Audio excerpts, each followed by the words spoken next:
sinasayong masuka-suka, pero hindi ako pabor.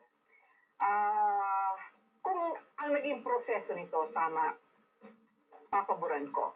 Hindi ko sinasabing hindi guilty si CJ Corona, hindi ko rin sinasabing guilty siya. I would have wanted this process to have followed yung the right judicial process. Right from the start, meron ho ako nakita mga mali, even sa verification ng impeachment complaint.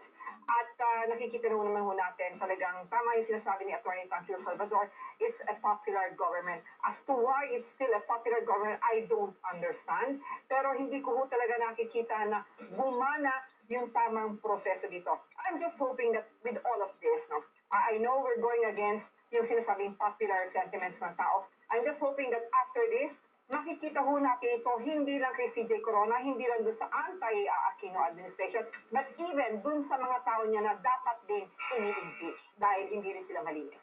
Ang tawag niyang kapatid, we wish.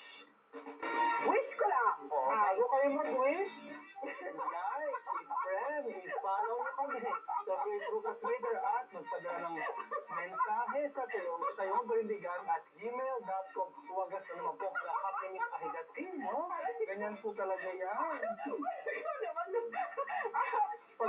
Pag-like na like ang topic. Of course! Fashion, you know? Hindi fashion ni Ricky Reyes, but No, it's a fashion police, no. Kung may issue, may pagtatalunan, hindi pwedeng walang pakialam. Tayuan mo at panindigan si Aida Sipoito. si Danton Remoto. Hanggang sa susunod na impeachment, ay, hindi, sa susunod na tayuan mo at